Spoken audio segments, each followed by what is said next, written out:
ठंडी और शांत रात में डॉक्टर्स एक वुमन को स्ट्रेचर पर ले जा रहे थे। उसके ऊपर खून से सनी हुई सफेद शीट ढकी हुई थी। एक छोटा बच्चा उस वुमन को चुपचाप देख रहा था।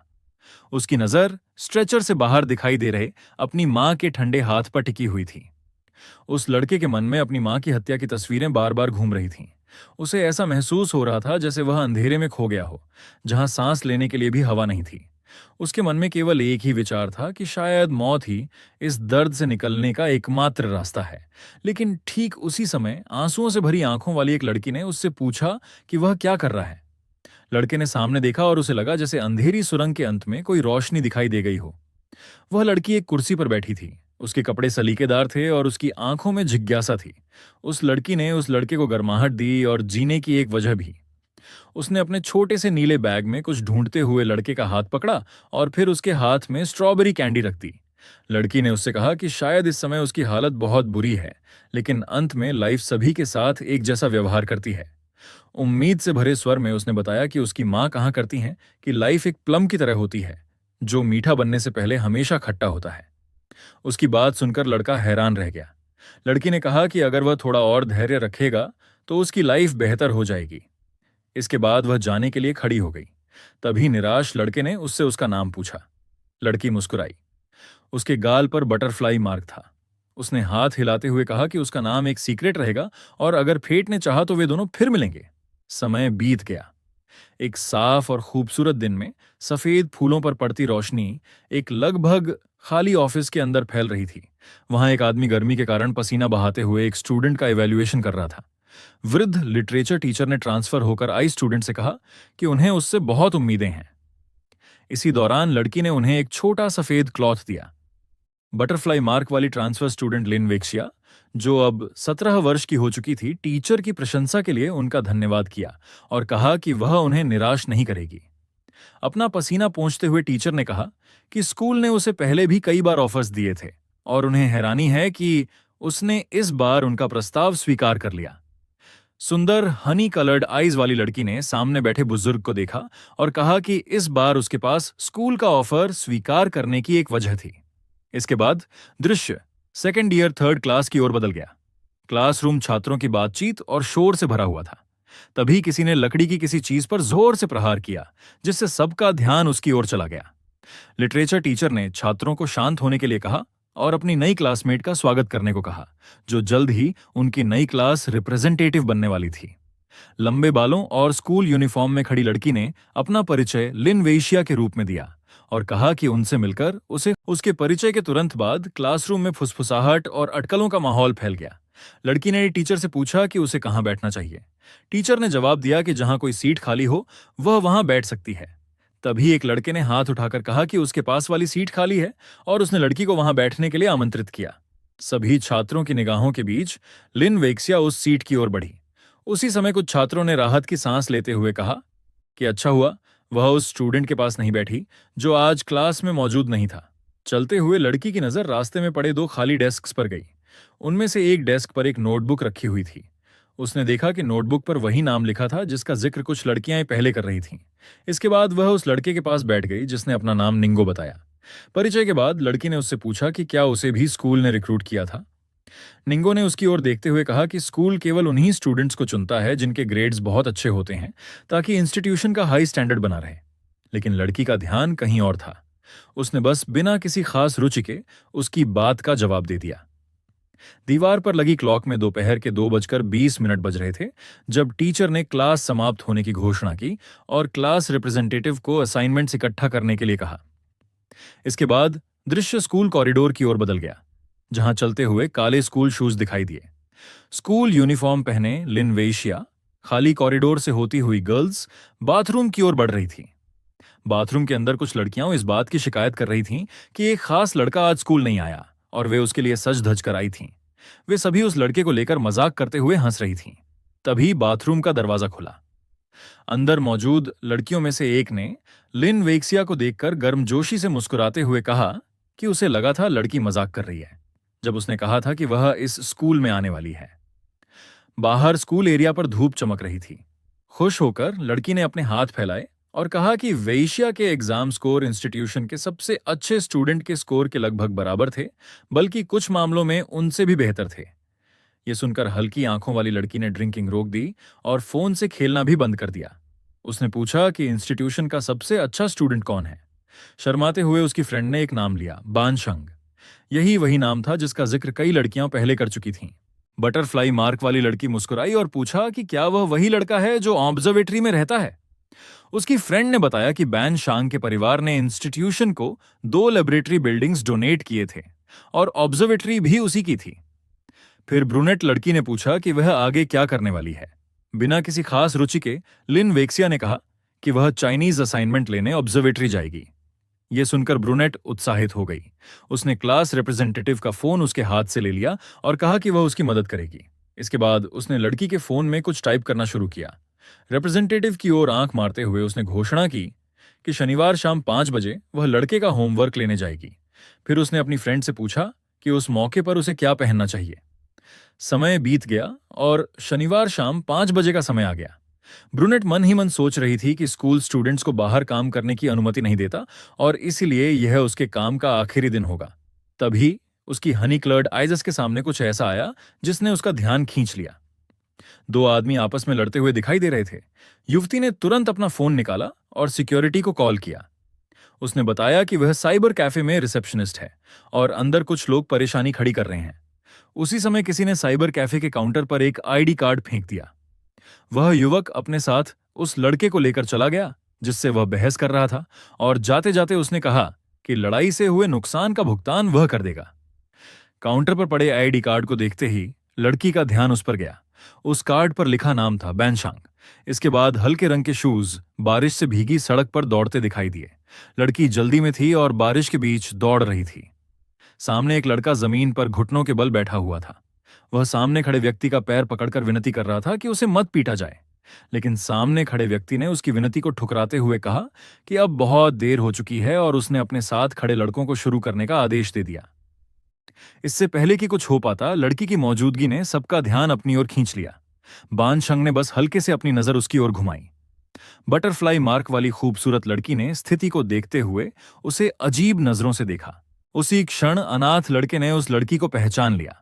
वही छोटी बच्ची जिसने वर्षों पहले उसकी मदद की थी, अब उसके सामने बड़ी होकर खड़ी थी। चारों की नजरें उसी लड़की पर टिक गईं। लड़की ने कहा कि घुटनों पर बैठा यह लड़का अभी अभी इन 3 लोगों द्वारा लगभग पीटा जाने वाला था। यह सुनकर बानशंग मुस्कुरा दिया।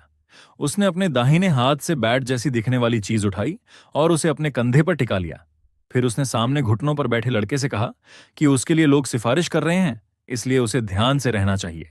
डरा हुआ और टूटी हुई ऐनक पहने लड़का सामने खड़े युवक को देख रहा था जिसने बैट उसके घायल चेहरे पर टिका रखी थी। मुस्कुराते हुए बानशंग ने कहा कि वह उस पर एक फेवर करेगा, लेकिन अगले ही पल उसने कहा कि वह फेवर यह होगा कि वह उसकी पिटाई जारी रखेगा। उसी समय एक हाथ ने धीरे से उसकी जैकेट पकड़ ली और लड़की ने फिर से उसे क्लासमेट बानशंग कहकर पुकारा। कुछ ही देर बाद होंठों के बीच सिगरेट दबाए हुए बानशंग उस लड़की को देख रहा था जिसने उसकी जैकेट पकड़ी हुई थी। उसने ध्यान से उसे देखा और फिर अपना हाथ झटक कर उसकी पकड़ से खुद को छुड़ा लिया। गुस्से में लड़की ने पूछा कि वह जमीन पर पड़े लड़के को क्यों पीट रहा है।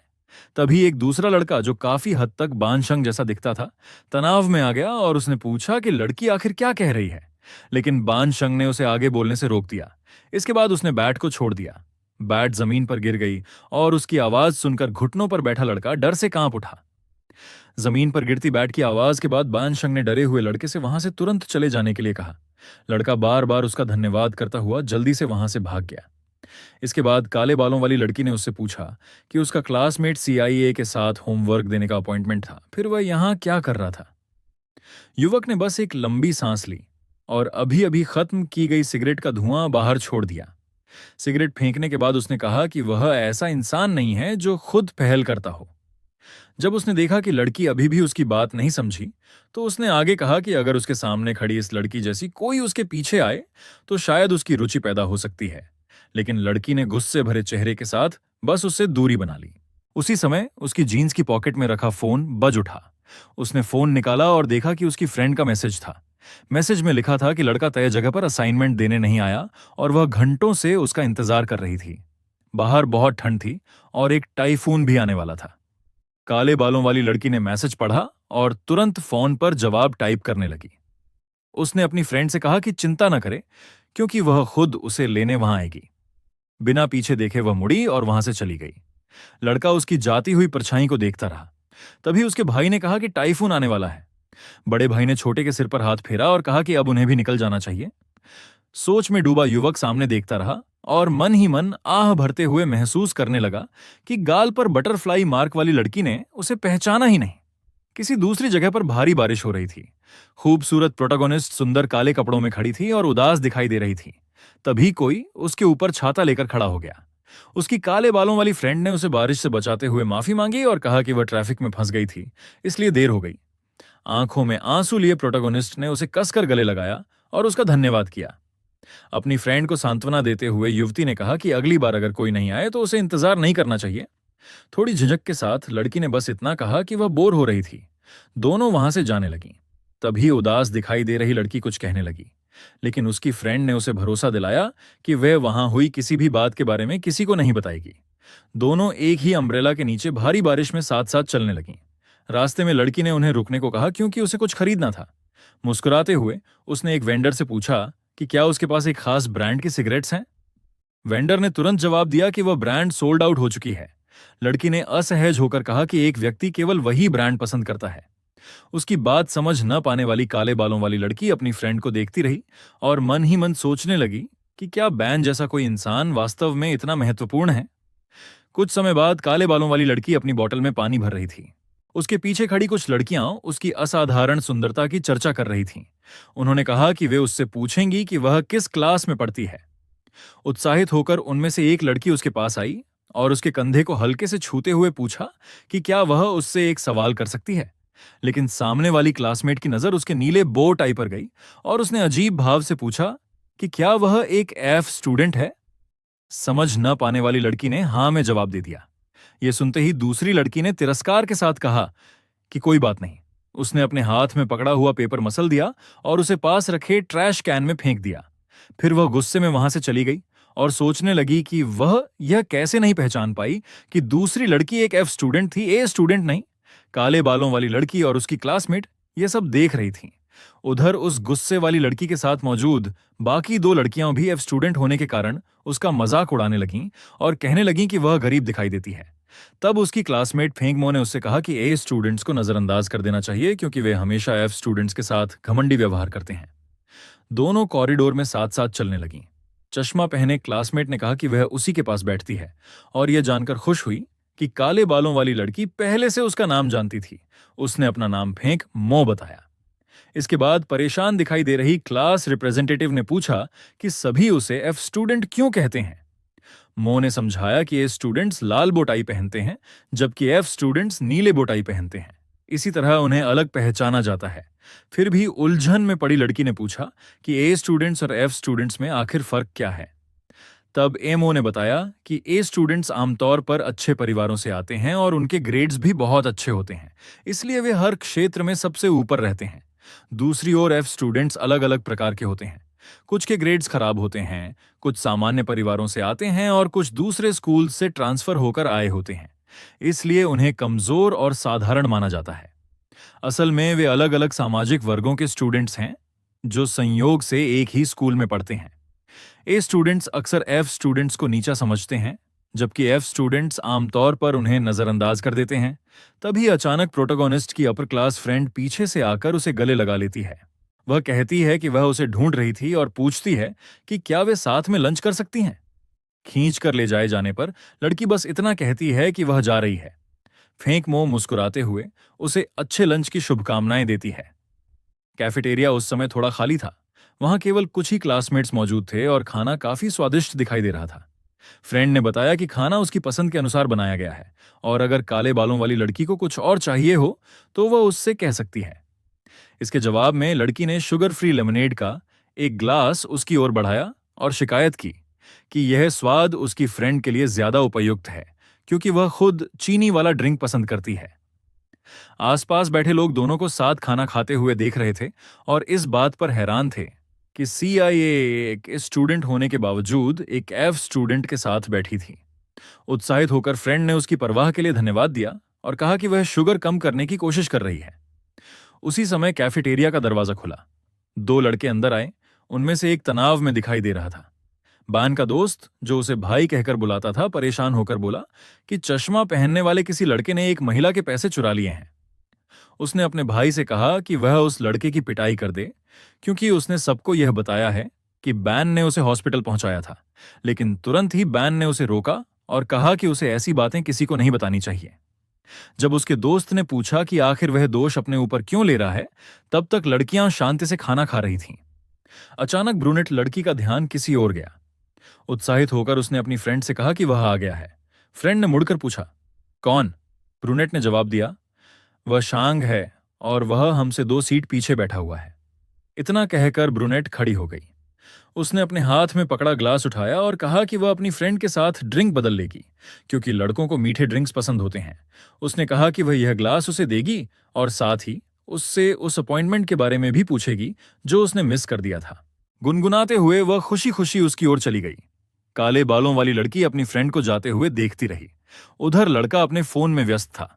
उसके पास खड़ी नर्वस ब्रूनेट उससे बात करती रही, लेकिन उसने कोई ध्यान नहीं दिया। वह बस फोन से खेलता रहा। यह देखकर लड़की ने नाराज होकर उसे देखा। कुछ देर बाद ब्रूनेट वापस आकर अपनी फ्रेंड के पास बैठ गई। उत्साहित होकर उसने बताया कि लड़के के सामने पहले से कोक रखा हुआ था, लेकिन उसने फिर भी उसका दिया हुआ ड्रिंक स्वीकार कर लिया। जिज्ञासावश काले बालों वाली लड़की ने वीकेंड अपॉइंटमेंट के बारे में पूछा।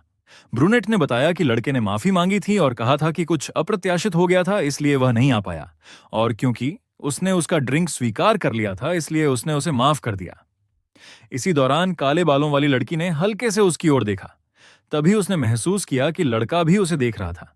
उसने ब्रूनेट से मिला ड्रिंक उठाया और स्ट्रॉ से उसका ढक्कन छेद कर पीना शुरू कर दिया। ड्रिंक पीते हुए उसके चेहरे पर एक उकसाने वाली मुस्कान थी। उसकी इस हरकत को देखकर लड़की तुरंत दूसरी ओर देखने लगी। वह थोड़ी शर्मिंदा हो गई और सोचने लगी कि क्या उसने यह जानबूझकर किया था। बाद में दोनों क्लासमेट्स अपनी क्लासरूम की ओर जा रही थीं। चश्मा पहने लड़की ने पूछा कि क्लासरूम में इतनी हलचल क्यों है। अंदर लड़कियों का एक समूह किसी का ध्यान आकर्षित करने के लिए अपना मेकअप ठीक करने की बातें कर रहा था। तभी मो ने उस हलचल की वजह देख ली। बैन क्लासरूम में आ चुका था। एक क्लासमेट ने उससे पूछा कि क्या उसने पिछली रात बास्केटबॉल गेम देखा था। जब काले बालों वाली लड़की उसके पास से गुजरी तो उसने उसकी मौजूदगी महसूस करते हुए उसकी ओर देखा। उसी समय चश्मा पहनी लड़की सामने खड़े लड़के के बारे में बात कर रही थी और क्लास रिप्रेजेंटेटिव को चाइनीज असाइनमेंट दे रही थी। फिर उसने लड़के के टखने पर बने ब्लैक लिली टैटू का जिक्र किया। उसने बताया कि वह टैटू उस लड़की की वजह से बनवाया गया था जिसे वह पसंद करता था, और स्कूल रूल्स भी उसे ऐसा करने से नहीं रोक पाए। काले बालों वाली लड़की सामने देखते हुए गहरी सोच में डूब गई। इसी बीच उसकी फ्रेंड ने कहा कि उसके जैसा लड़का शायद केवल ए स्टूडेंट्स में ही रुचि रखेगा। अचानक किसी ने उसकी डेस्क पर एक एक्सरसाइज बुक फेंक दी। लड़की ने सिर उठाकर सामने देखा। वहां बानशंग खड़ा था। उसने उससे कहा कि अगली बार किसी और को भेजना। इस घटना ने पूरी क्लास का ध्यान अपनी ओर खींच लिया।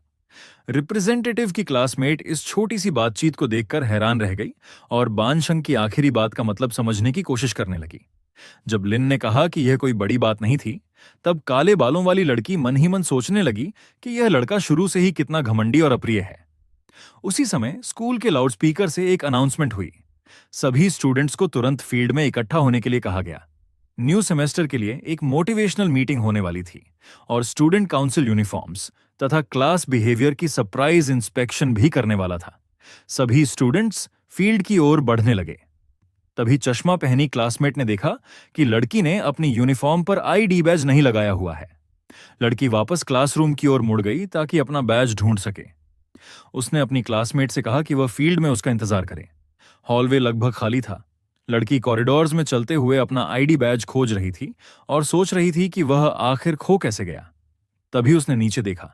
उसके सामने 2 जोड़ी सफेद स्नीकर्स और बाएं पैर पर बना लिली टैटू दिखाई दिया। वह रुक गई। सिर उठाने पर उसने देखा कि बानशंग मुस्कुराते हुए उसे देख रहा था। उसने अपना हाथ आगे बढ़ाया और पूछा कि क्या वह अपना आईडी बैज ढूंढ रही है। बैज उसके हाथ में था। बिना कुछ समझे लड़की ने उसके हाथ से बैज लिया और उसे वापस करने के लिए धन्यवाद कहा। बानशंग उसके थोड़ा और करीब आया। उसने कहा कि उसने उसका बैज नहीं पाया था क्योंकि यह वाला नया था। लड़की उसकी बात नहीं समझ पाई। ये देखकर लड़का मुस्कुराया और समझ गया कि उसे उसका मतलब बिल्कुल समझ नहीं आया है। इसके बाद वह वहां से चलते हुए निकल गया और जाते जाते उसे याद दिलाया कि उसे 12 युआन चुकाने हैं। काले बालों वाली लड़की मुड़कर उसे जाते हुए देखने लगी। वह मन ही मन सोच रही थी कि अगर वह उसके साथ इतना खराब व्यवहार करता है तो फिर उसकी मदद क्यों करता है। कुछ ही समय बाद मोटिवेशनल मीटिंग के लिए स्कूल फील्ड स्टूडेंट से भर गया। चश्मा पहनी निकट दृष्टि वाली लड़की ने अपनी काले बालों वाली क्लासमेट से धीरे से पूछा कि क्या उसे अपना आईडी बैज मिल गया। स्टूडेंट काउंसिल जल्द ही इंस्पेक्शन करने वाला था और लड़की अपने बाल खुले नहीं रख सकती थी। तभी अचानक किसी ने उसका ध्यान अपनी ओर खींच लिया। यह देखकर उसकी सुंदर निकट दृष्टि वाली फ्रेंड भी हैरान रह गई। स्टूडेंट काउंसिल की लाल बालों वाली लीडर, जिसने स्कूल यूनिफॉर्म के साथ लाल बो टाई पहन रखा था, लिन वेक्सिया के सामने आ खड़ी हुई। उसने पूछा कि क्या लिन को स्कूल रूल्स याद हैं और कहा कि उसके पास अपने बाल बांधने के लिए केवल 1 मिनट है। लेकिन लिन ने समझाया कि वह उस समय अपने बाल नहीं बांध सकती।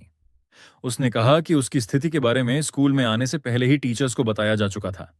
यह सुनकर लाल बालों वाली लड़की ने तिरस्कार से पूछा कि क्या एफ स्टूडेंट्स अब खुद को बहुत महत्वपूर्ण समझने लगे हैं। उसने पूछा कि क्या लिन को लगता है कि स्टूडेंट काउंसिल भी उस पर नियंत्रण नहीं रख सकता। लेकिन बात करते करते वह अचानक रुक गई। वह लिन को ध्यान से देखने लगी और स्थिति के बारे में कोई नया अनुमान लगाने लगी। इसके बाद वह घमंडी लड़की आगे बढ़ी।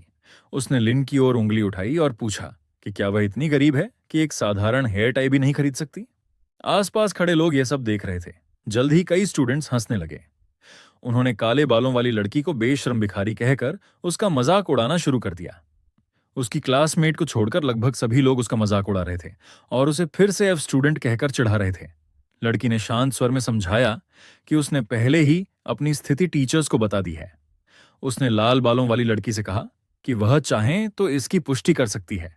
लेकिन यह सुनकर रेडहेड और भी चिढ़ गई। उसे गुस्सा आ गया क्योंकि लड़की बार बार वही बात दोहरा रही थी। वह लिन की ओर बढ़ी और कहा कि अगर उसने इस स्कूल में प्रवेश लिया है तो उसे रूल्स का पालन करना होगा। उसने दावा किया कि वह खुद लिन के बाल बांधेगी।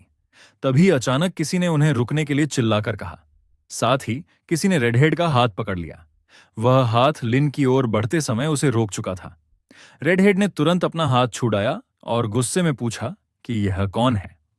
उसने कहा कि लोग उसके मामलों में दखल देना बंद करें। लेकिन जब उसने सामने देखा तो वह चौंक गई। उसके सामने ब्रूनेट सीआईए खड़ी थी।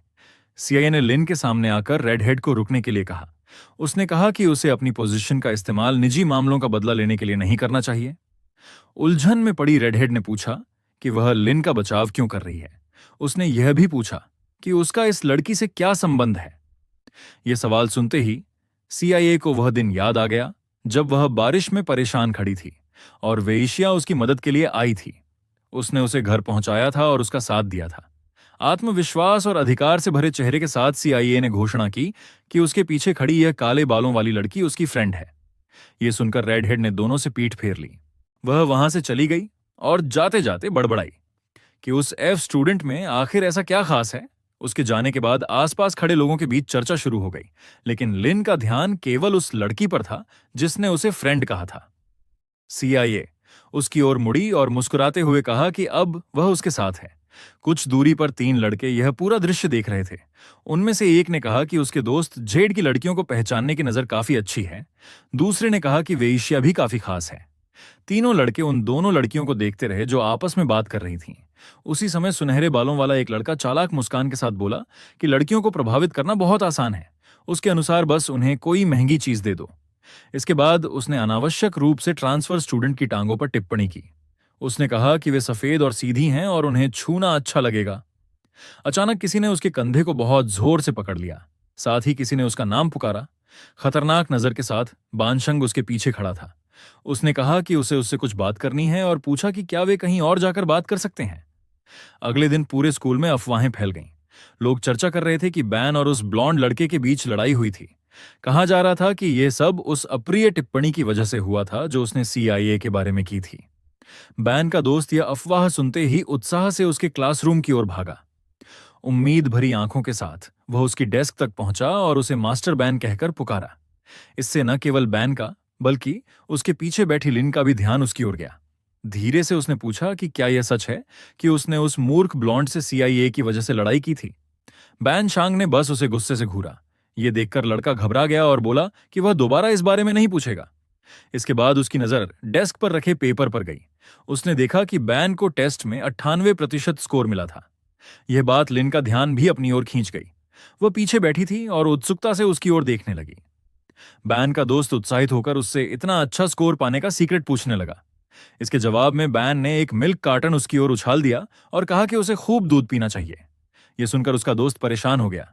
उसने कहा कि वह इतनी साधारण बात को इतनी गंभीरता से न कहे। उन दोनों की बातचीत देखकर पीछे बैठी काले बालों वाली लड़की के चेहरे पर हल्की और गर्म मुस्कान आ गई। उसे उनके बीच का माहौल मनोरंजक लगा, लेकिन जल्द ही वह फिर गंभीर हो गई। उसने मन ही मन स्वीकार किया कि इस स्कूल के टेस्ट्स वास्तव में बहुत कठिन हैं। अगर बैन इतना ऊंचा स्कोर ला सकता है तो वह सचमुच बहुत बुद्धिमान है। उसे उसके बराबर पहुंचने के लिए कड़ी मेहनत करनी होगी। उसी समय बैन उस हरे रंग की बोतल को खोलने की कोशिश कर रहा था। आखिर उसने उसमें मौजूद साफ लिक्विड अपने ग्लास में डाल दिया। उसका जिज्ञासु दोस्त तुरंत पूछ बैठा कि क्या उसने ड्रिंक में मिलाने के लिए सोडा खरीदी है, लेकिन बैन को नमकीन ड्रिंक्स पसंद थे। मुस्कुराते हुए दोस्त उसकी ओर देखने लगा। तभी बैन ने कहा कि हाल ही में उसे मीठे ड्रिंक्स पसंद आने लगे हैं। ये सुनते ही पीछे बैठी लिन अपने फिजिक्स कैलकुलेशंस पर काम करते करते रुक गई। उसका चेहरा हल्का लाल हो गया। उसने लिखना बंद कर दिया और उसका ध्यान भटक गया। कुछ समय बाद ब्रेक के दौरान स्टूडेंट्स इंस्टीट्यूशन के कॉरिडोर में घूम रहे थे। लिन और ल्यू आपस में बात कर रही थीं। तभी लिन ने पूछा कि क्या स्टूडेंट काउंसिल फिर से उन्हें परेशान करेगा। ब्रूनेट ने तुरंत जवाब दिया कि उसे इसकी चिंता करने की जरूरत नहीं है। उसने आत्मविश्वास से कहा कि स्टूडेंट काउंसिल ऐसी हिम्मत नहीं करेगा। इसके बाद ब्रूनेट ने जिज्ञासावश उसे पूछा कि क्या हुआ था। लंबे काले बालों वाली लड़की ने बताया कि उसे अपना आईडी बैज मिल गया था। बैज को देखते हुए उसने कहा कि वह उसे कहीं भी नहीं ढूंढ पा रही थी और आखिरकार बैन ने उसे यह बैज दिया था। हालांकि उसे बिल्कुल नहीं पता था कि वह उसके पास पहुंचा कैसे। यह सुनकर ब्रूनेट लड़की ने कहा कि बान वास्तव में बहुत दयालु है। उसने बताया कि लड़के ने बहुत कम उम्र में बिजनेस वर्ल्ड में कदम रखा था और आर्थिक रूप से सफल होने के लिए काफी मेहनत की थी।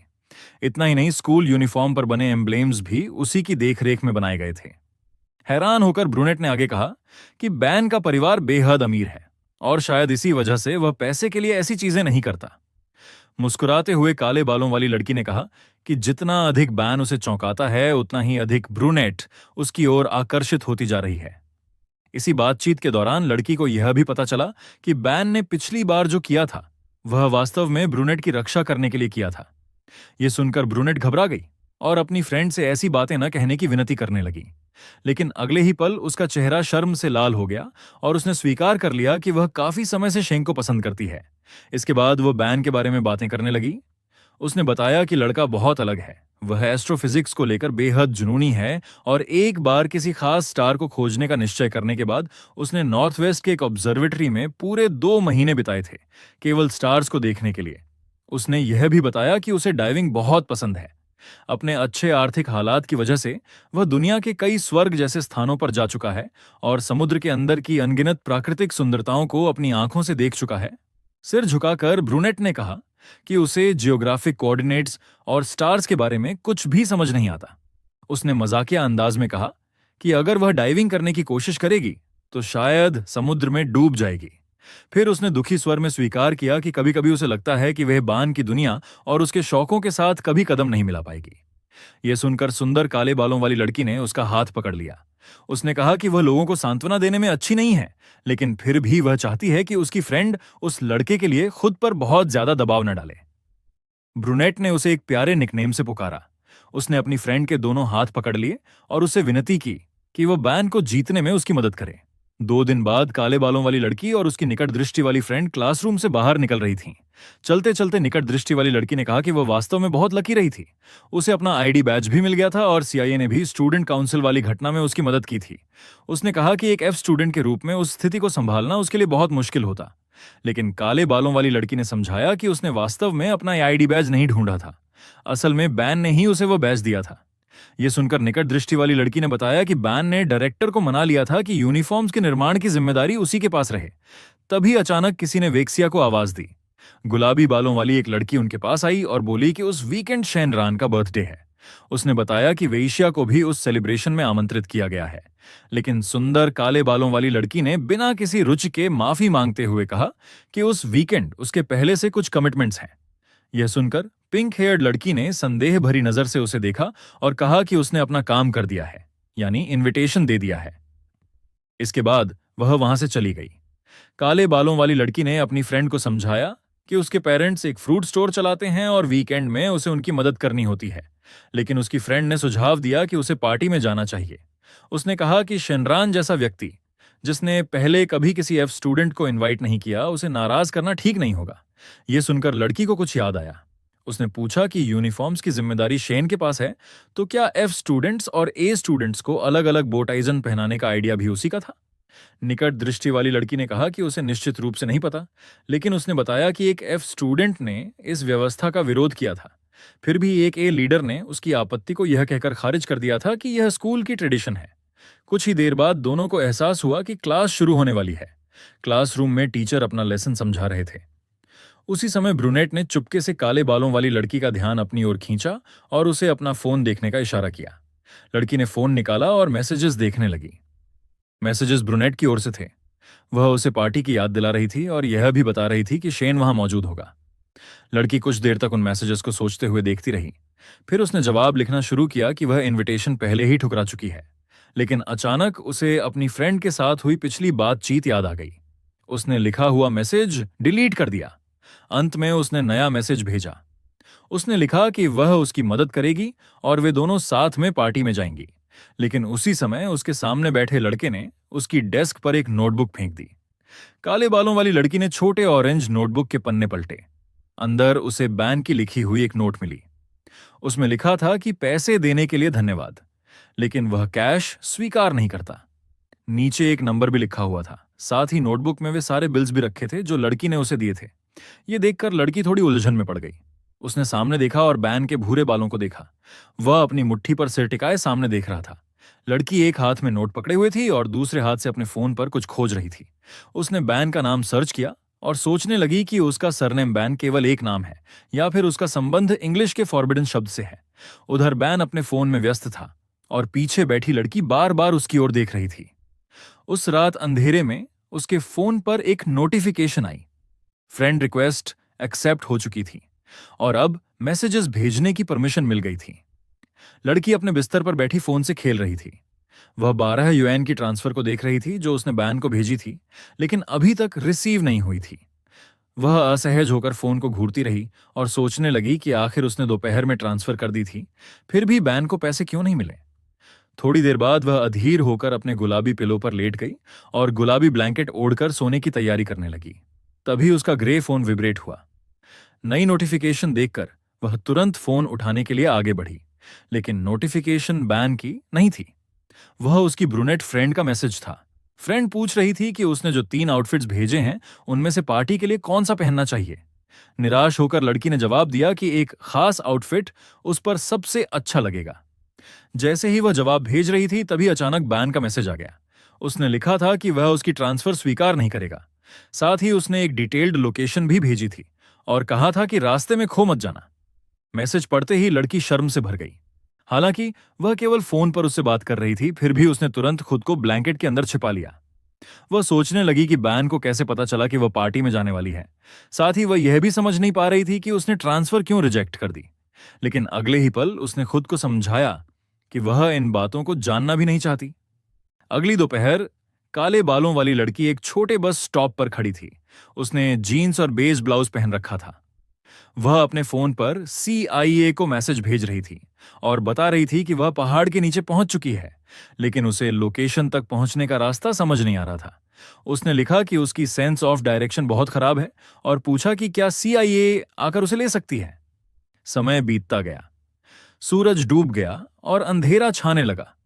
लड़की बस स्टॉप की बेंच पर बैठ गई। उसने अपनी फ्रेंड को कॉल किया और पूछा कि क्या उसने उसका मैसेज देखा है। दूसरी तरफ CIA पूछ रही थी कि क्या वह ऑलरेडी पार्टी में पहुंच गई है, लेकिन पार्टी के शोर की वजह से वह ठीक से कुछ सुन नहीं पा रही थी। उसके आसपास मौजूद लोग उसे बार बार फोन रखने के लिए कह रहे थे। आखिरकार उसने बस इतना कहा कि वह उसे लेने नहीं आ सकती क्योंकि वह बहुत व्यस्त है। कॉल खत्म होने के बाद लड़की ने सोचा कि यूं भटकने से बेहतर है कि वह घर वापस चली जाए। उसे डर था कि कहीं वह रास्ता न भटक जाए। तभी अचानक एक काली कार उसके सामने आकर रुकी। बटरफ्लाई मार्क वाली लड़की उसकी अचानक उपस्थिति से चौंक गई। कार की पीछे वाली खिड़की धीरे धीरे नीचे आई। अंदर ब्लैक हुडी पहने बैन बैठा हुआ था। उसने अपना हाथ खिड़की के किनारे पर टिकाया और मुस्कुराते हुए पूछा कि क्या वह रास्ता भटक गई है। इसके बाद कार रोशनी से जगमगाती लंबी सड़क पर तेजी से आगे बढ़ने लगी। दोनों पीछे वाली सीट पर बैठे थे। वे न तो एक दूसरे की ओर देख रहे थे और न ही कोई छोटी मोटी बातचीत कर रहे थे। तभी ड्राइवर ने अर्थपूर्ण नजर से अपने बॉस को चेतावनी दी। उसने कहा कि माउंटेन रोड पर बहुत सारे टर्न्स हैं, इसलिए सावधान रहना चाहिए। ड्राइवर ने स्टीयरिंग व्हील को मजबूती से पकड़ रखा था और माउंटेन रोड के तेज मोड़ों पर कार को घुमा रहा था। तेज रफ्तार के कारण कार बार बार झटके खा रही थी और काले बालों वाली लड़की अपनी सीट पर दाएं तरफ खिसक जाती थी। कई बार वह अनजाने में अपने बगल में बैठे बैन से टकरा भी जाती थी। एक बार उसका हाथ सीधे उसके सीने पर जा लगा। हैरान होकर लड़की ने पहले अपने हाथ की ओर देखा और फिर सामने बैठे लड़के के चेहरे की तरफ नजर उठाई। स्थिति को समझते ही उसका चेहरा शर्म से लाल हो गया। दोनों एक दूसरे के बेहद करीब थे। तभी उसकी नजर बैन की इंडेक्स फिंगर पर पड़े छोटे से कट पर गई। वह वही चोट थी जो पहले उसके कैक्टस के कांटे की वजह से लगी थी। लड़की तुरंत पीछे हट गई और उसे चोट पहुंचाने के लिए माफी मांगने लगी। इसके बाद उसने अपना बैग खोला और उसमें से एक गुलाबी बैंडेड निकालकर उसे दे दिया। उसने कहा कि वह इसका इस्तेमाल कर ले। बैन ने बैंडेड को किनारे से पकड़ा और अपने दांतों की मदद से उसे खोला। फिर उसने अपनी उंगली पर वह गुलाबी बैंडेड लगा लिया। उसे देखते हुए लड़की ने पूछा कि वह अभी तक पार्टी में क्यों नहीं था। उसने कहा कि उसने उसकी तस्वीर अपने क्लासमेट्स के साथ पहले ही पार्टी में देखी थी। बैन ने अपनी धूसर आंखों से उसकी ओर देखा। आराम से खड़ा रहते हुए हाथ पॉकेट्स में डाले उसने बताया कि वह शेनरॉन के भाई की मदद के लिए कुछ सामान खरीदने बाहर गया था। फिर उसने यह भी कहा कि वह यह देखने निकला था कि कहीं कोई रास्ता तो नहीं भटक गया। ये सुनते ही काले बालों वाली लड़की समझ गई कि वो उसी की बात कर रहा है। शर्म के कारण उसका चेहरा लाल हो गया। कुछ देर बाद वो काली कार एक विशाल मैंशन के सामने जाकर रुकी। उस भव्य भवन के सामने कार किसी छोटे बीटल जैसी दिखाई दे रही थी। ट्रंक खुला हुआ था। बैन अपने ड्राइवर के लिए बॉक्सेस उठाने लगा। उसने कहा कि ड्राइवर की उम्र ज्यादा है और उसकी कमर भी कमजोर है। दयालु लड़की ने भी मदद करने की पेशकश की, लेकिन बुजुर्ग ड्राइवर ने मुस्कुराकर कहा कि उसे किसी सहायता की आवश्यकता नहीं है। कुछ ही देर बाद लड़की हवा में तैरते रंग बिरंगे बलून्स को देखकर मोहित हो गई। वे केवल एक स्ट्रिंग से बंधे हुए थे और बैन ने उसे वहीं बलून्स पकड़ने के लिए दिए थे। उसे देखकर वह फिर प्रभावित हुई। बैन ने कहा कि वह बाकी सामान खुद उठा लेगा और उसे कुछ भी उठाने की जरूरत नहीं है। चलते चलते बैन ने पीछे मुड़कर पूछा कि क्या वह कैक्टस ही शेनरॉन के लिए बर्थडे गिफ्ट था। यह सुनकर लड़की उदास हो गई। उसने मन ही मन सोचा कि वह कैक्टस उसके लिए बहुत खास था और उसके पास कोई महंगा गिफ्ट खरीदने के पैसे भी नहीं थे। उसे लगा कि शायद बैन उसके गिफ्ट को मामूली समझ रहा है, लेकिन तभी बैन अचानक उसके करीब आ गया। उसकी इस हरकत से लड़की फिर से शर्मिंदा हो गई। अचानक उसने उसके हाथों से कैक्टस ले लिया। हैरान होकर लड़की ने पूछा कि वह क्या कर रहा है। बैन ने कैक्टस को थोड़ा ऊपर उठाया और मजाकिया अंदाज में कहा कि इसने पहले उसकी उंगली में कांटा चुभोया था क्योंकि यह उसके साथ जाना चाहता था। लड़की अभी भी उलझन में थी। उसी समय उसने उसकी ओर एक बैंगनी रंग का गिफ्ट उछाल दिया। फिर वह मुड़ गया और कहा कि वह गिफ्ट बर्थडे गर्ल को दे देना। लड़की ने तुरंत विरोध किया। उसने कहा कि उसने उस कैक्टस की बहुत समय तक देखभाल की है और अगर वह ऐसा गिफ्ट देना चाहता है तो उसे खुद एक कैक्टस उगाना चाहिए। लेकिन अगले ही पल बैन ने बताया कि बर्थडे गर्ल को कैक्टस से एलर्जी है। यह सुनकर लड़की चौंक गई। उसे समझ नहीं आया कि वह उसके गिफ्ट का मजाक उड़ा रहा था या उसकी मदद कर रहा था। वह सोचने लगी कि शायद उसने उसकी बात को गलत समझ लिया। उसी समय आगे चल रहा बैन अचानक रुक गया। उसने थोड़ा मुड़कर पूछा कि क्या वह उसके साथ पार्टी में चलेगी। लड़की ने तुरंत हाँ में जवाब दे दिया। पार्टी के अंदर उस समय कई लोग बैन के बारे में बातें कर रहे थे। बर्थडे गर्ल पहले ही पहुंच चुकी थी और सभी पूछ रहे थे कि बैन अभी तक कहां है। तभी डोर खुला। सफेद स्नीकर्स की एक जोड़ी अंदर दिखाई दी। बैन अंदर आया और उसके ठीक पीछे वेक्सिया भी थी। उन दोनों का साथ में पहुंचना तुरंत चर्चा का विषय बन गया। कई लोगों ने फुसफुसाते हुए कहा कि वह लड़की केवल स्टेटस में रुचि रखती है। उसी समय ब्रूनेट जल्दी से उनके पास आई। उसने देर से मैसेज देखने के लिए माफी मांगी। फिर उसने मुस्कुराते हुए बैन को धन्यवाद दिया जो उसके पास से गुजरकर आगे जा चुका था। बैन ने बस हल्की मुस्कान दी। वह अपने बटलर के पास गया और उसके हाथ में पकड़ा बॉक्स उसे दे दिया। दोनों फ्रेंड्स ये सब देख रही थीं। लड़की बैन को लेकर चिंतित दिखाई दे रही थी। लेकिन उसकी फ्रेंड ने उसे आश्वस्त किया कि उसे उसकी प्रतिक्रिया की चिंता नहीं करनी चाहिए। कुछ ही देर बाद रेड हेयर्ड बर्थडे गर्ल उनके पास आई। काले बालों वाली लड़की ने उसे बर्थडे गिफ्ट दे दिया। बर्थडे गर्ल को लगा था कि उसे केवल CIA की फ्रेंड होने के कारण इनवाइट किया गया है।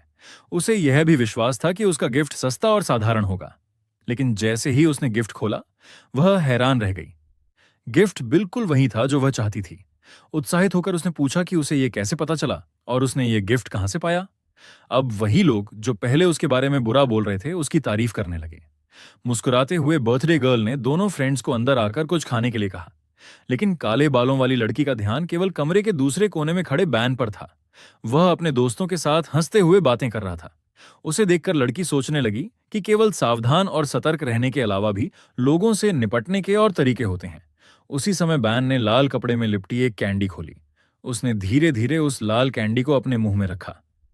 मुस्कुराते हुए वह सोच रहा था कि रात में उसके साथ आई लंबी काले बालों वाली लड़की अभी भी पहले जैसी ही है, और उसके लिए इतना ही काफी था। विशाल और शानदार रूम लोगों से भरा हुआ था। सीलिंग के पास बलून्स तैर रहे थे और माहौल बेहद जीवंत था। बान के फ्रेंड्स के ग्रुप में बैठा एक ब्लॉन्ड लड़का सोफा पर बैठी एक लड़की को देख रहा था। उसने कहा कि वह लड़की बहुत खूबसूरत है। उसने पूछा कि लंबे काले बालों वाली वह सुंदर लड़की कौन है जो पहले बैन के साथ आई थी। उधर वेक्सिया एक बेहद महंगे सोफा पर बैठी थी। वह पूरी तन्मयता से एक मध्यम आकार का पजल जोड़ रही थी। ब्लॉन्ड ने शरारती अंदाजों में कहा कि वह लड़की अकेली बैठी होगी। उसने सुझाव दिया कि वे उसे अपने ग्रुप में बुला लें। उसने कहा कि अगर वह ए स्टूडेंट्स की परवाह नहीं करती तो उन्हें भी उसकी परवाह नहीं करनी चाहिए। लेकिन तभी चुपचाप सब सुन रहा बान अचानक गंभीर हो गया। उसके चेहरे पर खतरनाक भाव आ गए। उसने पूछा कि क्या वे लोग मुसीबत ढूंढ रहे हैं। ब्लॉन्ड उसकी प्रतिक्रिया देखकर हैरान रह गया। आखिरकार उसने मुस्कुराकर हार मान ली और कहा कि लड़की बान की है, इसलिए वे उसे नहीं बुलाएंगे। कमरे के एक कोने में खड़ी ब्रुनेट ने यह पूरी बातचीत सुन ली। वह असहज महसूस करने लगी। वह तो केवल बैन के लिए जूस लाने आई थी, लेकिन अनजाने में सब सुन बैठी। ये सोचकर उसके मन में सवाल उठा कि जिस लड़के को वह पसंद करती है, वह उसकी बजाय उसकी फ्रेंड को लेकर इतना चिंतित क्यों है। उधर काले बालों वाली लड़की अभी भी पजल में व्यस्त थी। तभी किसी ने उसका नाम पुकारा। CIA उसके पास आकर बैठ गई और उसे ऑरेंज जूस दिया। हंसते हुए उसने कहा कि अब से वह बान को हर दिन मिल्क पिलाएगी। फिर उसने उस मिल्क ब्रांड का नाम लिया जो बान को पसंद था। यह सुनकर उसकी फ्रेंड ने उसे अजीब नजरों से देखा और तुरंत पूछा कि उसे यह सब कैसे पता है। CIA को कुछ समझ नहीं आया। उसने कहा कि पूरे स्कूल को पता है कि अमीर लड़का मिल्क पीता है, और वैसे भी वह रोज क्लास में उसके पीछे बैठती है। यह सुनकर लड़की मुस्कुरा दी। CIA ने भी सहमति में सिर हिलाया और सोचा कि शायद वह जरूरत से ज्यादा सोच रही थी। तभी दोनों का ध्यान किसी और तरफ गया। उन्होंने मुड़कर देखा। एक लड़की अपने हाथों में कुकीज का छोटा बॉक्स पकड़े खड़ी थी। उसके चारों ओर कई लड़के खड़े थे। कुछ लड़के अपने दोस्त को रोकने की कोशिश कर रहे थे। घमंडी ब्लॉन्ड पूछ रहा था कि वह कुकीज क्यों छिपा रही है। उसने कहा कि वे भी कुकीज खाना चाहते हैं। इतना कहकर उसने बॉक्स छीनने के लिए हाथ बढ़ाया। डरी हुई लड़की कांपने लगी और बॉक्स को और कसकर पकड़ लिया। लेकिन अचानक पीछे खड़े एक लड़के ने उसे पीठ पर लात मार दी। उसने कहा कि ब्लॉन्ड ने उससे सवाल पूछा है, इसलिए उसे जवाब देना चाहिए। लड़की सीधे ब्लॉन्ड के पैरों के पास गिर गई। ब्लॉन्ड ने शिकायत की कि वह लगभग उसके ऊपर गिर गई थी। नीले बालों वाली लड़की फर्श पर कांप रही थी, जबकि बाकी लड़के उसका मजाक उड़ा रहे थे। उसी समय कॉरिडोर के अंत में काले बालों वाली लड़की दिखाई दी। यह दृश्य देखकर वह स्तब्ध रह गई। गुस्से से भरकर वह उनकी ओर बढ़ने लगी। उसे वे लड़के पाखंडी और क्रूर जानवरों जैसे लग रहे थे। लेकिन तभी एक पीला हाथ, जिसकी उंगली पर गुलाबी बैंडेड लगी थी, ने उसका हाथ पकड़ लिया।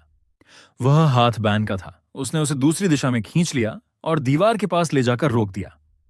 अब भी उसका हाथ पकड़े हुए वह उसे आगे बढ़ने से रोक रहा था। गुस्से से भरी लड़की ने पूछा कि वह खुद को क्या समझता है, लेकिन अगले ही पल उसने पहचान लिया कि सामने बैन खड़ा है। बैन ने उसका हाथ छोड़ दिया और शांत स्वर में कहा कि वह वही है। उसके दूसरे हाथ में सिगरेट थी। दोनों ने फिर पीछे मुड़कर देखा। बैन ने उससे कहा कि वह शांत रहे और बस थोड़ा इंतजार करे। उधर वे मूर्ख लड़के अब भी उस लड़की को परेशान कर रहे थे। वह लड़की अब भी फर्श पर बैठी हुई थी। ब्लॉन्ड ने कुकीज का मजाक उड़ाते हुए कहा कि उनका स्वाद बहुत खराब है। उसने पूछा कि उसमें इतनी हिम्मत कैसे हुई कि वह ऐसी चीज यहां लेकर आई। एक सफेद स्नीकर जमीन पर गिरे कुकी क्रम्स पर आकर रुका। ब्लॉन्ड झुककर लड़की के सामने बैठ गया। उसने अपमान करने के लिए उसकी फॉरहेड पर उंगली रखी और पूछा कि क्या कुकीज बनाते समय उसने अपनी सलाइवा भी उसमें मिला दी थी। बाकी लड़के उसकी बात सुनकर हंसने लगे और उसे और भी घिनौना बताने लगे। लड़की अब भी घुटनों के बल बैठी हुई थी और कुछ भी नहीं कर पा रही थी। वेश्या यह सब देखकर अंदर ही अंदर जल रही थी, लेकिन बैन उसका हाथ पकड़े हुए था ताकि वह बीच में न जाए। घृणा से भरी लड़की ने पूछा कि क्या उसे दिखाई नहीं दे रहा कि वे लोग उस लड़की को बुली कर रहे हैं। गंभीर स्वर में बान ने कहा कि अगर अभी कोई बीच में गया तो बुलीज और भी ज्यादा भड़क जाएंगे। लड़की ने तुरंत पूछा कि अगर वे गुस्सा हो जाए तो उससे क्या फर्क पड़ता है। अधीर होकर उसने कहा कि उसे जाने दे, वह अब और यह सब नहीं देख सकती थी। लेकिन बैन ने उसे रोक लिया। उसने उसे उसके पूरे नाम से पुकारा।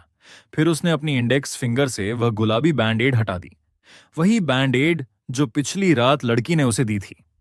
उसने अपनी उंगली उसकी ओर बढ़ाई और मासूमियत से कहा कि उसमें अभी भी एक कांटा फंसा हुआ है जिसे वह निकाल नहीं पा रहा। लड़की कुछ कहने ही वाली थी, लेकिन बान बस उसकी आंखों में देखता रहा। अपनी उंगली दिखाते हुए उसने कहा कि अगर वह कांटा निकाल दे तो वह उसे जाने देगा।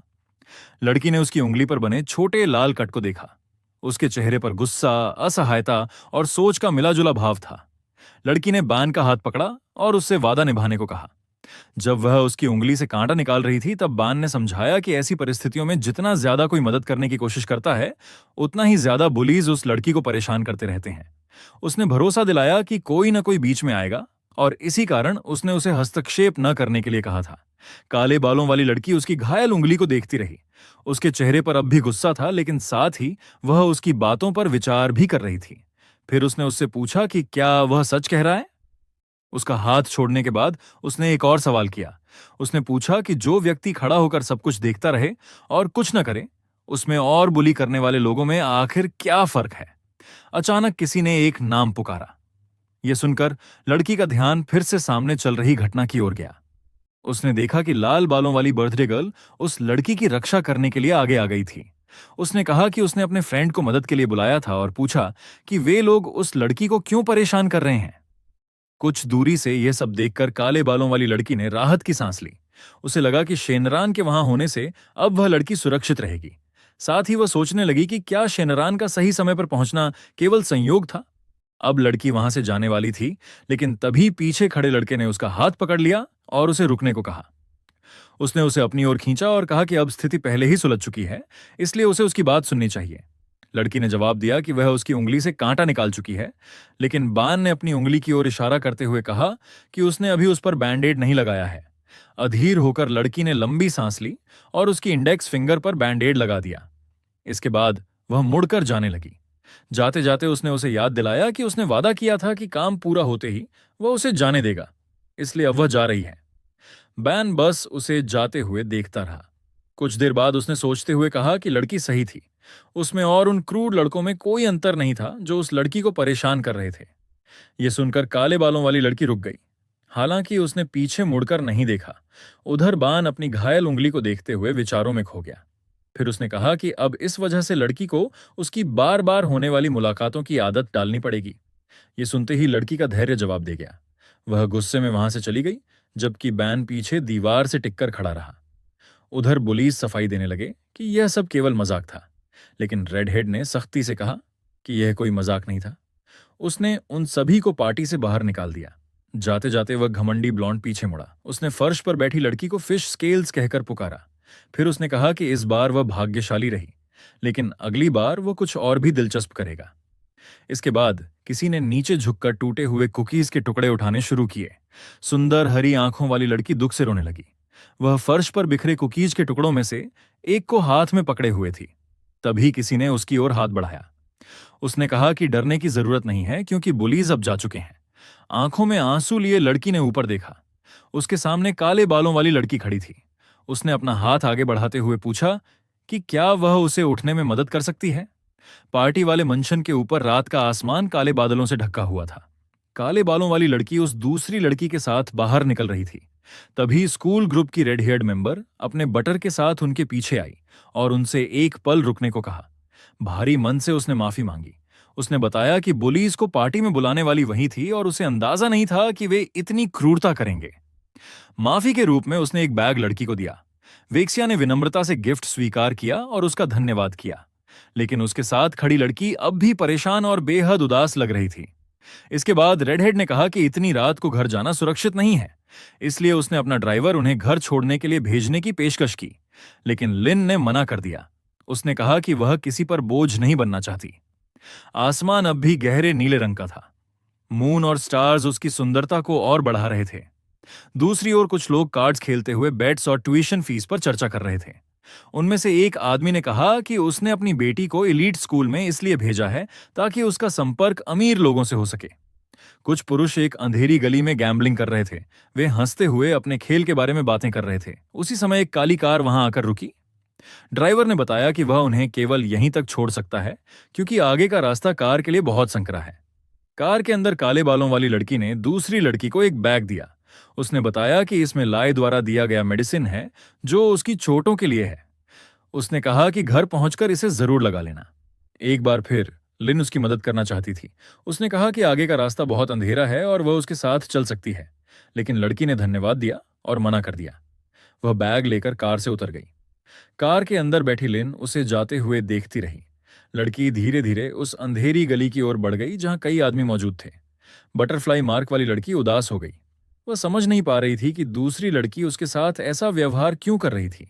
आखिर उसने निष्कर्ष निकाला कि शायद इसका कारण एफ स्टूडेंट होना था, लेकिन उसके अनुसार ए स्टूडेंट्स और एफ स्टूडेंट्स केवल एक बहाना थे जिनका इस्तेमाल कुछ लोग दूसरों को सताने के लिए करते थे।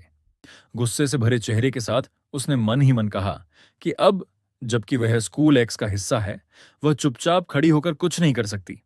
उसी समय उसे अपना अतीत याद आ गया। उसे वे लोग याद आए जो उसके बारे में बुरी बातें करते थे और पूछते थे कि क्या वह विकलांग है।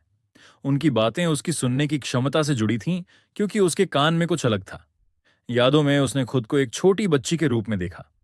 वह जमीन पर घुटनों के बल बैठी थी और अपने बाईं ओर कान को पकड़े हुए थी। वह दूसरों से विनती कर रही थी कि वे ऐसी बातें करना बंद कर दें। तभी एक लड़का उसके सामने आकर खड़ा हो गया। उसने कहा कि वह उसके पीछे खड़ी लड़की को कोई नुकसान नहीं पहुंचाने देगा, लेकिन बाकी स्टूडेंट्स ने उसे दखल देने वाला कहा। फिर उन्होंने उसे पीटना शुरू कर दिया और जमीन पर गिरा दिया। लड़के ने वेश्या से कहा कि वह जल्दी से वहां से चली जाए, लेकिन वेश्या केवल यही विनती कर सकती थी कि वे लोग उस लड़के को चोट ना पहुंचाइए। अचानक लिन चौंक कर नींद से जाग गई। उसके मुंह से जोर से नो निकला। वह तुरंत उठकर बैठ गई और तेजी से सांस लेने लगी। अपना हाथ सीने पर रखते हुए वह कुछ देर तक शांत होने की कोशिश करती रही। फिर उसने अपने बाएं कान को छुआ। वह समझ गई कि उसने फिर से अतीत का सपना देखा है। कुछ समय बाद वह स्कूल के लिए तैयार होने लगी। उसने अपनी नीली बोटाई ठीक की और उसे अपने गले में सही तरह से लगाया। फिर मिरर के सामने खड़ी होकर उसने अपने बाएं कान में सफेद हियरिंग एड लगाया। इसके बाद उसने अपने लंबे काले बालों को इस तरह व्यवस्थित किया कि हियरिंग एड दिखाई न दे। तभी उसकी आंट पीछे आ गई। उसने पूछा कि क्या उसे हाल ही में हार्टबर्न की समस्या नहीं हो रही थी क्योंकि उसने उसके लिए आइस टी बनाई है। थोड़ी असहज होकर लड़की ने कहा कि शायद ये टी पीना अच्छा विचार नहीं होगा, लेकिन उसकी आंट ने उसकी बात नहीं मानी। उसने कहा कि अगर हार्टबर्न है तो आइजड टी से बेहतर कुछ नहीं हो सकता। कुछ समय बाद CIA ने वह आइजड टी पी। उसने तुरंत घिन भरा चेहरा बनाया और शिकायत की कि उसका स्वाद बहुत कड़वा है। असहज होकर लड़की ने पूछा कि क्या उसे भी यह स्वाद पसंद नहीं आया। फिर उसने कहा कि अगली बार वह अपनी आंट से रेसिपी सुधारने के लिए कहेगी। CIA उस समय उसकी डेस्क पर बैठी थी। उसने पूछा कि क्या वह किसी क्लब में शामिल होगी। फिर उसने कहा कि वह चाहती है कि दोनों बास्केटबॉल क्लब ज्वाइन करें। इसके बाद उसने याद दिलाया कि बैन भी उसी क्लब में होगा। साथ ही उसने उसे बैन के मामले में मदद करने का अपना वादा भी याद दिलाया। काले बालों वाली लड़की कुछ कहने ही वाली थी कि उसकी नजर डेस्क पर रखी एक बुक पर गई। खुले हुए पेज पर एक लंबी ब्लॉन्ड महिला सेलो बजा रही थी, लेकिन उत्साहित CIA ने वह बुक देखी ही नहीं। वह खड़ी हुई और बोली कि क्लासरूम में बैठकर केवल पढ़ते रहना अच्छा नहीं है, उन्हें थोड़ा एक्सरसाइज भी करना चाहिए। काले बालों वाली लड़की कुछ कहती उससे पहले ही CIA ने घोषणा कर दी कि फैसला हो चुका है और वे निश्चित रूप से बहुत मजे करेंगी। इसके बाद ब्रूनेट आगे बढ़ी। वह बैन की डेस्क तक गई और उसके ऊपर मिल्क का एक कार्टन रख दिया। फिर उसने संतुष्ट होकर कहा कि आज का उसका मिशन पूरा हो गया। उधर बटरफ्लाई मार्क वाली लड़की डेस्क पर रखी मैगजीन में सेलो बजाती सुंदर ब्लॉन्ड महिला को देख रही थी। कुछ देर बाद उसने ब्राउन मैगजीन बंद कर दी। वह क्लासरूम में अकेली बैठी रही। उसी समय बैन और उसका फ्रेंड क्लासरूम में आए।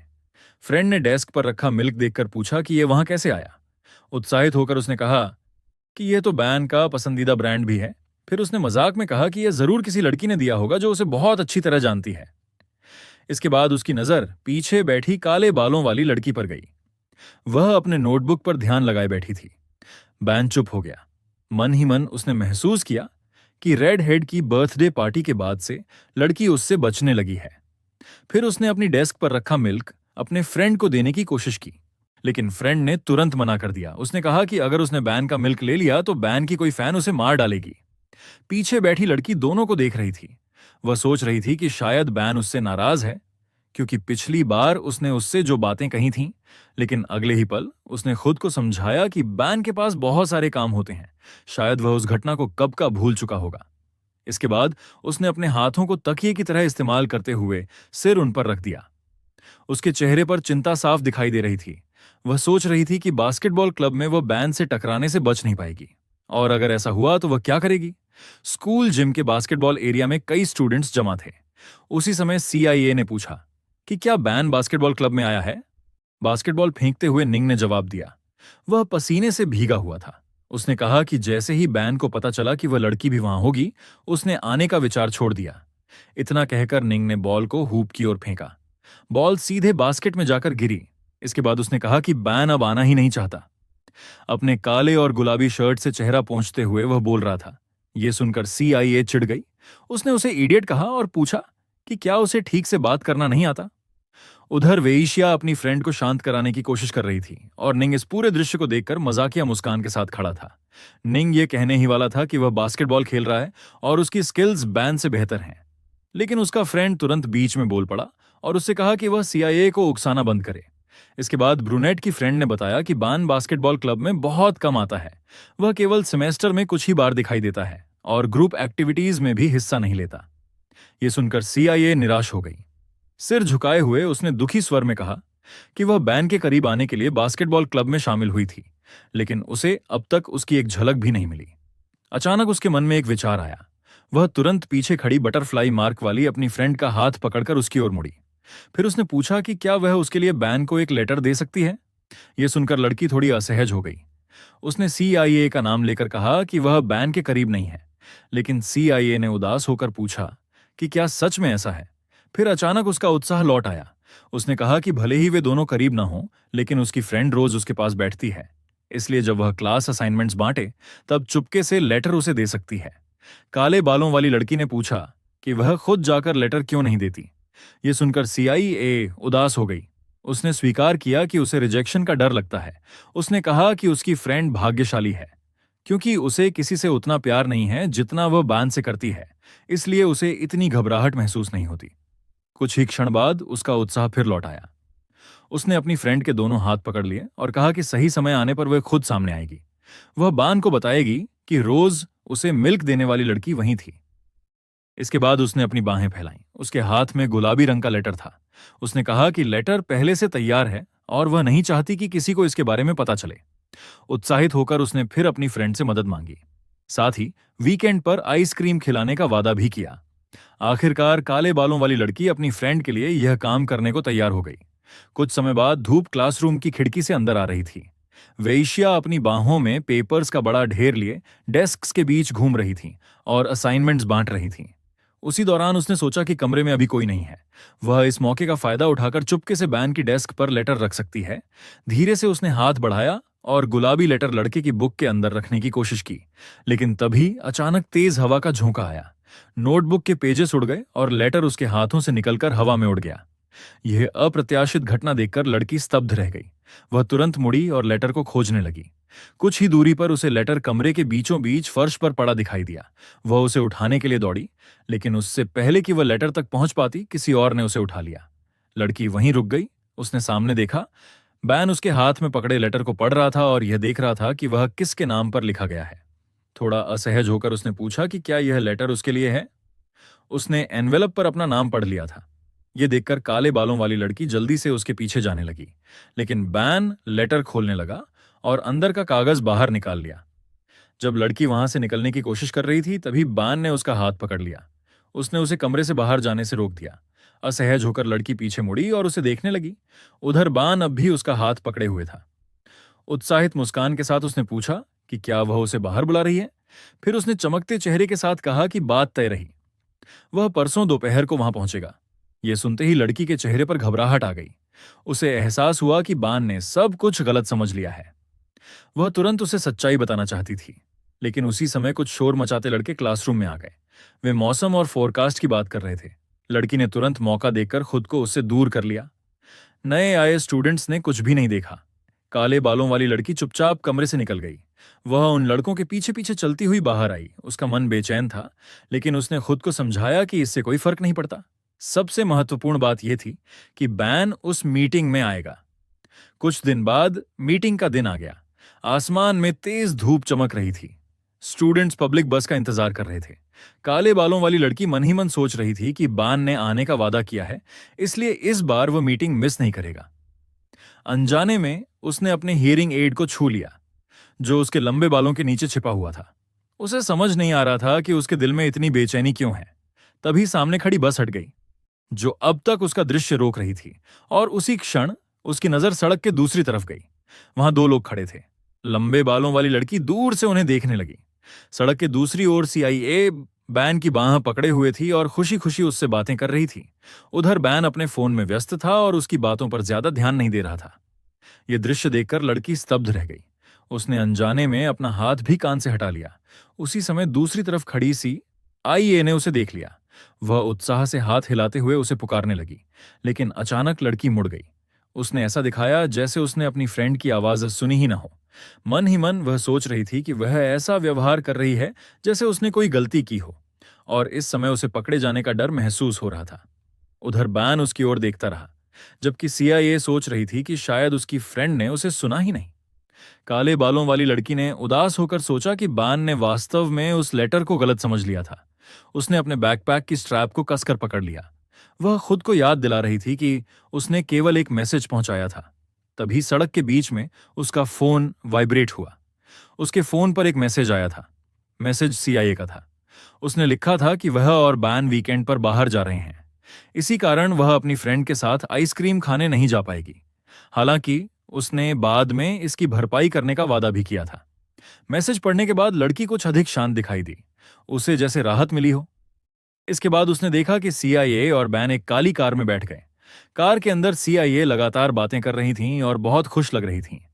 दूसरी तरफ बैन गंभीर भाव से सामने देख रहा था और बातचीत में हिस्सा नहीं ले रहा था। लड़की ने राहत की सांस ली। उसे अपनी फ्रेंड के लिए थोड़ी खुशी भी महसूस हुई। उसने अपने फोन पर जवाब टाइप किया कि कोई बात नहीं, और उन्हें अच्छा समय बिताने की शुभकामनाएं दी। दिन समाप्त हो गया। रात हो चुकी थी। काले बालों वाली लड़की अपने कंप्यूटर पर काम कर रही थी। वह मन ही मन एक वेबसाइट के डेटा को बहुत कमजोर बता रही थी, क्योंकि गॉसिप और कमेंट सेक्शन में कोई नई पोस्ट नहीं थी। खिड़की के बाहर मून चमक रहा था। तभी उसकी नजर एक दूसरी साइट पर गई जहां कोई न्यूज नहीं थी। वह सोचने लगी कि शायद यह साइट हाल ही में बनाई गई है, लेकिन तभी उसका ध्यान किसी और चीज पर गया। उसकी निकट दृष्टि वाली फ्रेंड मो ने उसे एक मैसेज भेजा था। मो ने लिखा था कि स्कूल गॉसिप फोरम में अफरा तफरी मची हुई है। साथ ही उसने फोरम का लिंक भी भेजा। जिज्ञासावश लड़की ने लिंक खोल लिया।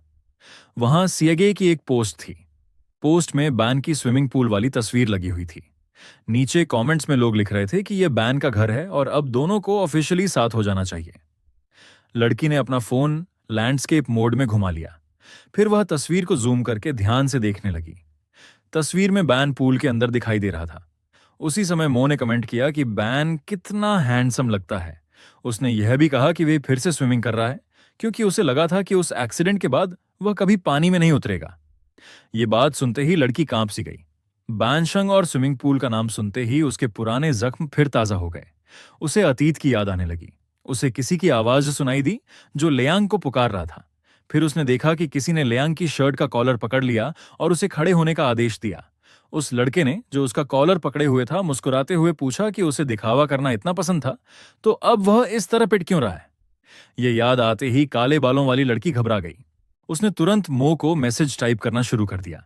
उसने पूछा कि वह आखिर किस घटना की बात कर रही है, लेकिन मो ने जवाब दिया कि कुछ नहीं, शायद उसे गलत याद आया होगा।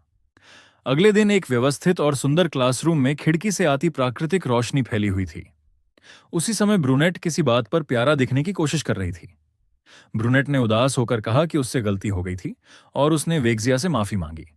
इसके बाद उसने वीकेंड की बात छेड़ी और कहा कि अपनी गलती की भरपाई करने के लिए वह अपनी फ्रेंड के लिए एक गिफ्ट लाई है। वह एक हैंडबैग था जो हाल ही में बहुत लोकप्रिय हुआ था। ब्रूनेट ने कहा कि यह बैग काले बालों वाली लड़की के स्टाइल पर बहुत अच्छा लगेगा। यह सुनते ही लड़की ने तुरंत कहा कि यह बहुत महंगा गिफ्ट है और वह इसे कैसे स्वीकार कर सकती है। ब्रूनेट उदास हो गई। उसने बताया कि उसने 2 बैग्स खरीदे थे ताकि दोनों फ्रेंड्स एक जैसे बैग्स इस्तेमाल कर सकें। उसने कहा कि अगर उसकी फ्रेंड अपना बैग इस्तेमाल नहीं करेगी तो वह अकेली रह जाएगी और उसे बहुत दुख होगा।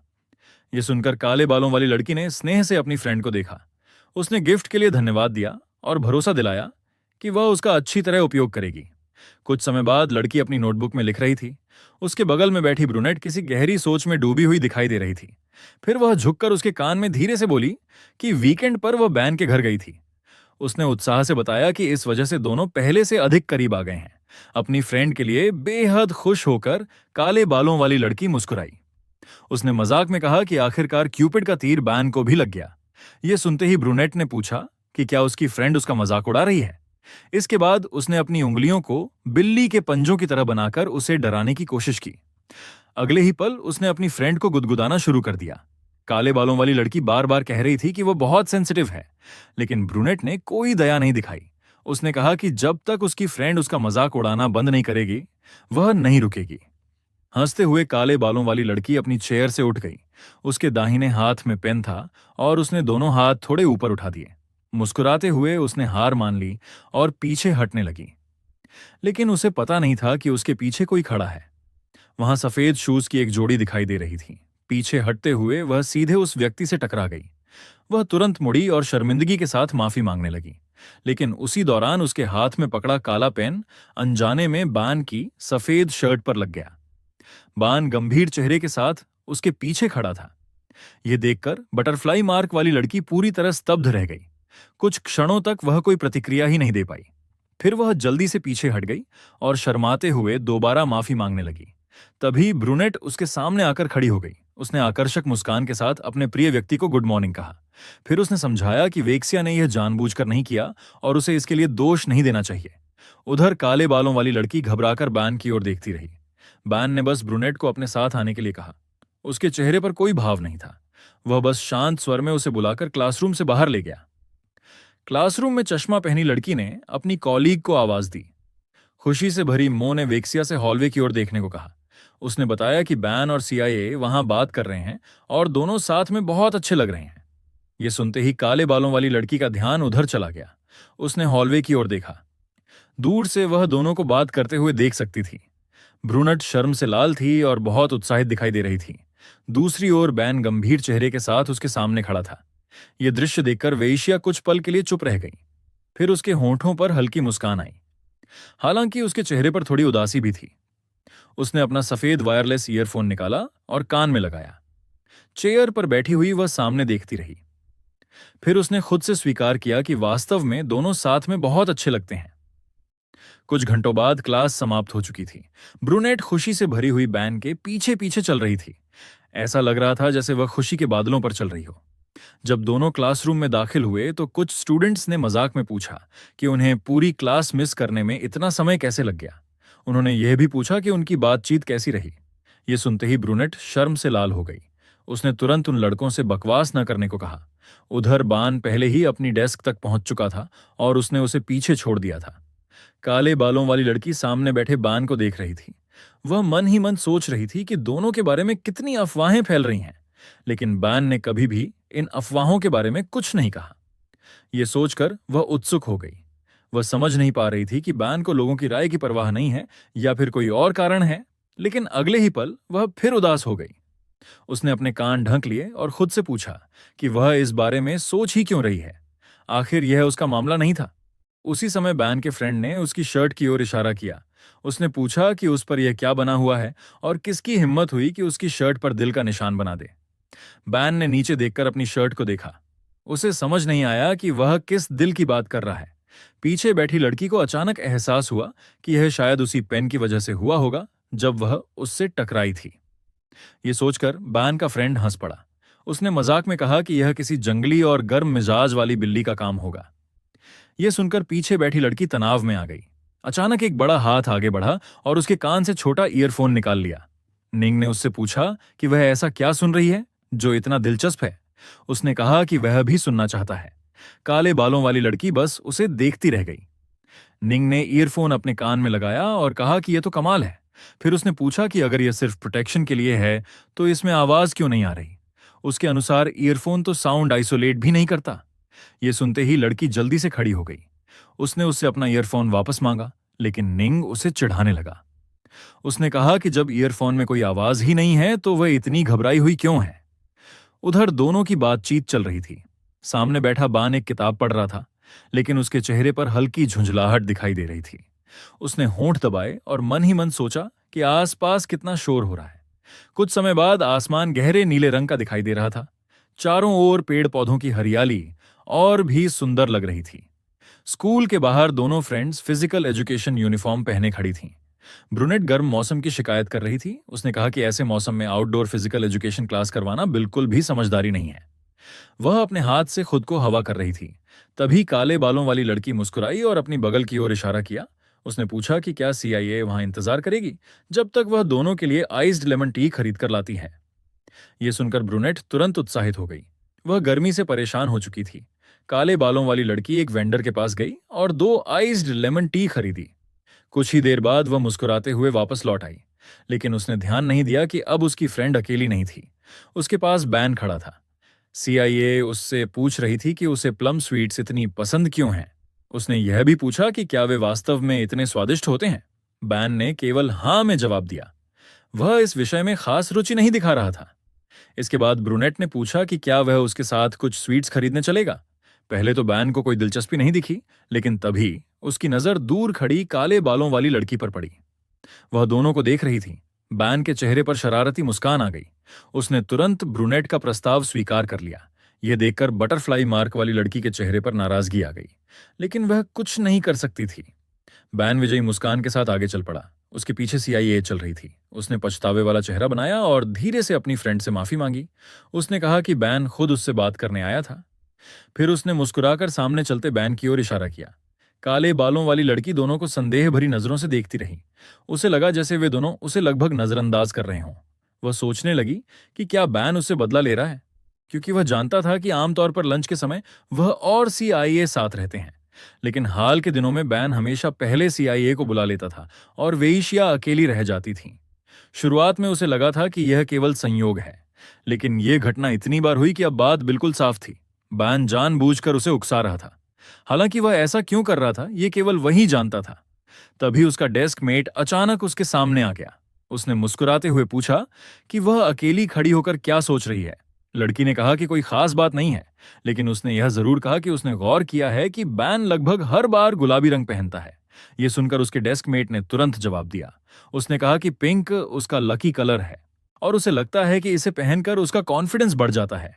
अचानक उसने लड़की के हाथ से एक कप पकड़ लिया। उसने शिकायत की कि बास्केटबॉल गेम के बाद उसे बहुत प्यास लगी है। नाराज होकर लड़की ने पूछा कि क्या वह बच्चा है, क्योंकि वह हमेशा उसकी चीजें उठा लेता है। बिना झिझक निंग ने जवाब दिया कि ल्यू तो शांग के साथ चली गई है, इसलिए उसके लिए ड्रिंक खरीदना बेकार है। बेहतर है कि वह ड्रिंक उसे ही दे दिया जाए। लड़की ने झुंझलाकर सांस छोड़ी। उसका डेस्क मेट आराम से उसका आइस टी पीता रहा। दूसरी ओर शेन ने पीछे मुड़कर देखा। उसके चेहरे पर गुस्सा साफ दिखाई दे रहा था। वह लिन को फिर से निंग के साथ हंसते बोलते देख रहा था। दांत भींचते हुए वह मन ही मन शिकायत करने लगा। उसे समझ नहीं आता था कि लिन दूसरों से सामान्य रूप से बात कर सकती है, लेकिन उससे बचने की कोशिश क्यों करती है। इसके बाद वह स्वीट्स वाले स्टॉल से मुड़ गया। लियू ने आश्चर्य से पूछा कि क्या हुआ। उसके हाथ में कैंडीज का बैग था। बिना पीछे देखे शेन ने कहा कि वह जा रहा है क्योंकि उसकी तबीयत ठीक नहीं है। यह सुनकर ब्रूनेट उदास हो गई। उसने कैंडीज के बैग को कसकर पकड़ लिया। वह मन ही मन सोचने लगी कि उसने अपनी फ्रेंड को अकेला छोड़ दिया ताकि वह बान के साथ स्वीट्स खरीद सके, लेकिन बैन तो उसे भी अकेला छोड़कर चला गया। आंखों में आंसू लिए उसने सोचा कि आखिर वह बैन के लिए क्या मायने रखती है। समय बीतता गया। 1 सप्ताह गुजर गया और सीआईए क्लासरूम में दिखाई नहीं दी। इससे उसकी फ्रेंड की चिंता और बढ़ गई। एक दिन मो ने धीरे से लिन का ध्यान अपनी ओर खींचा। उसने बताया कि उसने सुना है कि शांग ने पिछले वीकेंड ल्यू के साथ होने वाली डेट कैंसिल कर दी थी। मतलब ल्यू को रिजेक्ट कर दिया गया था। यह सुनकर बटरफ्लाई मार्क वाली लड़की स्तब्ध रह गई। मो ने आगे बताया कि उसने यह भी सुना है कि बैन वास्तव में फाइनल ईयर की किसी सीनियर स्टूडेंट को पसंद करता है। फैंग के अनुसार वह लड़की इतनी घमंडी है कि अब स्कूल ही नहीं आ रही। शायद वह मजाक का विषय बनने से बचने के लिए लीव पर चली गई है। अपनी कॉलीग की बातें सुनकर काले बालों वाली लड़की गहरी सोच में पड़ गई। उसने पहले ही अपनी फ्रेंड को कई मैसेजेस भेजे थे, लेकिन किसी का भी जवाब नहीं आया था। इससे उसकी चिंता और बढ़ती जा रही थी। आखिरकार उसने अपनी फ्रेंड को कॉल करने का फैसला किया। फोन बंद नहीं था, कॉल बस डिक्लाइन कर दी गई थी। यह जानकर उसे थोड़ी राहत मिली। कुछ देर सोचने के बाद उसने महसूस किया कि अपनी फ्रेंड के लिए यह सब कितना कठिन रहा होगा। उसे बैन ने ठुकरा दिया था और उस लेटर को पहुंचाने वाली भी वही थी। दृढ़ निश्चय के साथ लड़की ने फैसला किया कि अब उसे बैन से मिलना होगा। वह इस पूरी गलतफहमी को साफ करना चाहती थी और सच्चाई स्पष्ट करना चाहती थी।